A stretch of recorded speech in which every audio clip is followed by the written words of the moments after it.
Right, I appreciate Webster Tarpley finishing. I got text on a little bit late. We've got him for the rest of the hour. He's got 2 books out on Obama. And we really appreciate him coming on the show with us today. Out of the gates, Webster, I have AFP, I have Reuters, I have articles that we've done that condense it all. Colin Powell warns of coming crisis we don't even know about right now. Terror attacks. Joe Biden saying the same thing. Webster, what are they getting us ready for? This is extremely cryptic. I think, Alex, thank you for having me today. I think we have to look at this Seattle outburst by Biden as absolutely fundamental, right? That there's a generated crisis coming. It's going to involve Russia.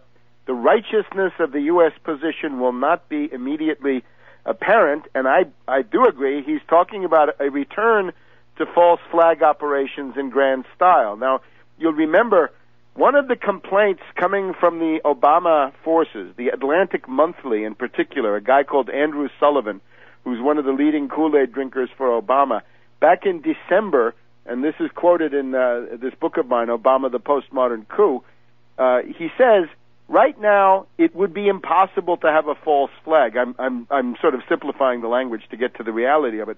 But he says, right now, our imperialism can no longer use false flag because Bush is so hated and so discredited that if we had a false flag event and Bush came forward blaming country X, no one would believe him, virtually nobody would believe him, and a significant majority, a minority at least, would say, you did it yourself, Bush. You are responsible.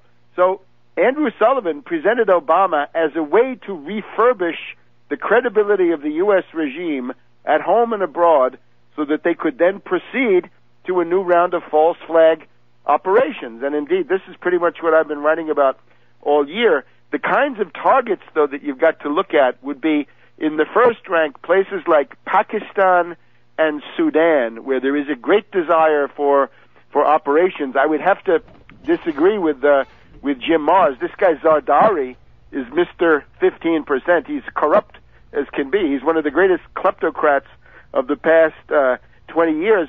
But the problem is not even for them Zardari or the Prime Minister Gilani of Pakistan. It is the desire for the partition of Pakistan, to split it up.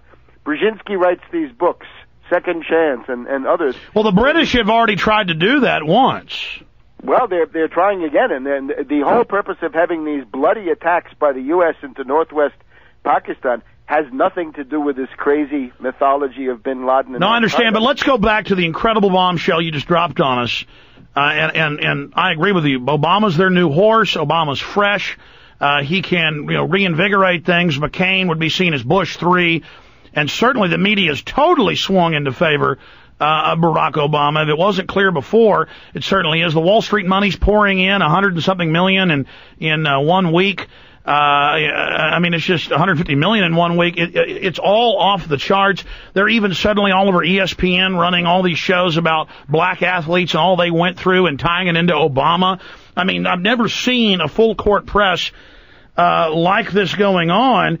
And if there's an attack stirring up something with Russia, this isn't Iraq, this isn't Afghanistan. I mean, where do you see them starting they already tried in Georgia with Russia, and then what type of false flag would be used, to somehow blame Russia?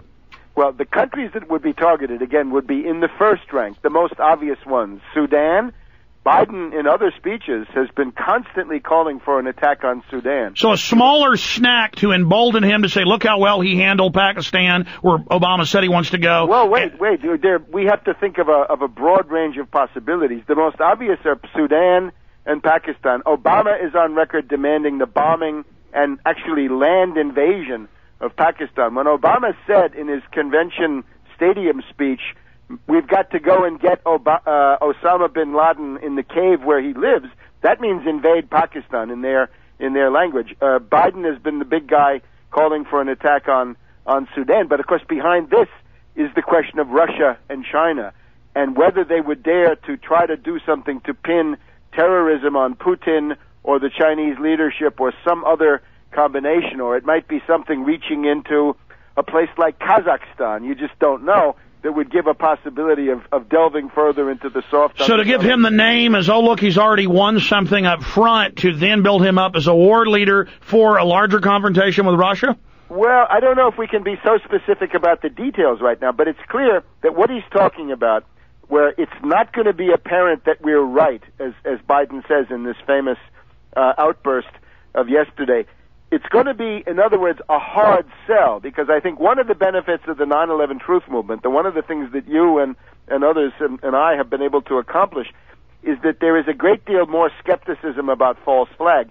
I would add, under McCain, this would be virtually hopeless. It would be virtually hopeless for McCain to come out and say, some bomb went off, country X did it, this is now the new enemy, let's run to attack country X.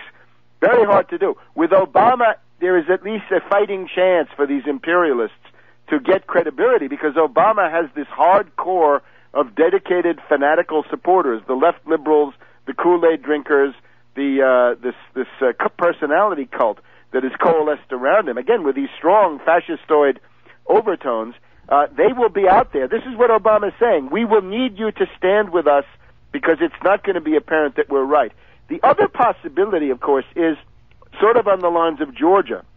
We saw Georgia under Saakashvili using proxies. Yeah, using proxies, and in the case of Georgia, it was not apparent that the U.S. NATO position was right. It was rather apparent that it was wrong, that Saakashvili and Georgia were clearly the aggressors. Maybe there's some other situation like this, something involving Ukraine or Poland. You got to remember that the real strategic heart of the world is not the Persian Gulf by any stretch of the imagination. It's Eastern Europe. That's the Haushofer-Mackinder heartland. It more or less coincides with places like Poland and the Ukraine. It's those crossroads.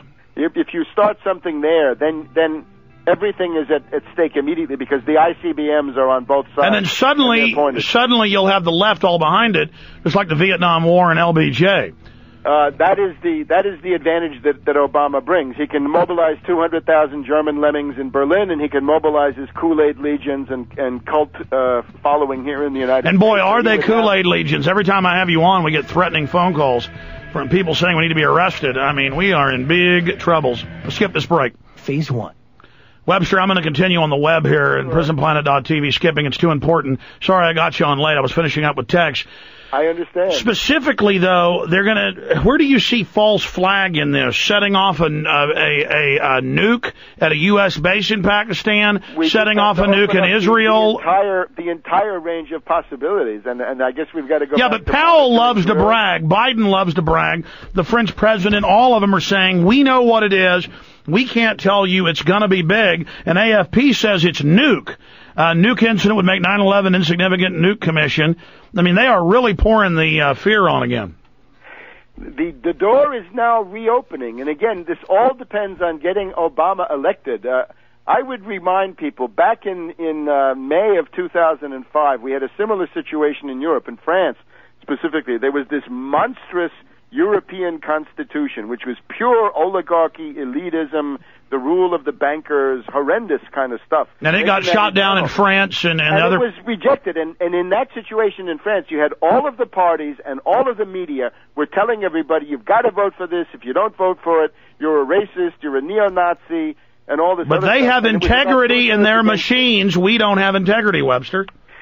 Well, vote fraud can manufacture 10, 15%. I don't know. I think these polls are all faked. That is what we know for sure. In Obama, the postmodern coup, I make this lengthy comparison between the Obama campaign and what went on in Ukraine or Georgia or these other places. And fake polling is absolutely fundamental. So I think right now you have to discount all polling.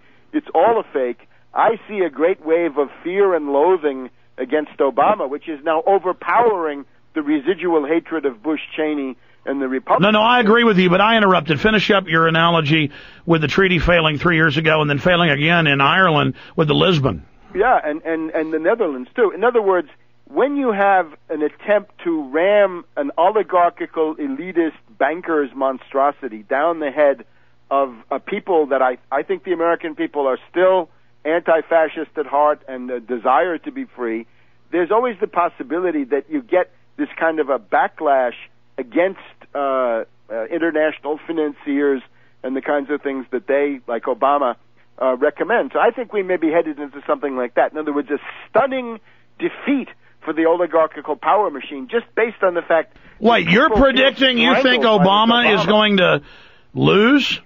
Yeah, sure, why not? Of course he can lose. Of course he can lose, because these are all fake polls. I don't see any reason to believe any of these. All right, we'll see what happens. We'll see what happens. The polling situation is now so fake that Gallup has two polls. They have one poll which is traditional and another poll which is expanded. And expanded means, any freak can get on there. They ask you a question, have you ever voted before? No, but I'm going to vote for Obama. Normally that would disqualify you because it means that you're not going to vote. But on the expanded poll, they'll put you on there as a percentage point for Obama.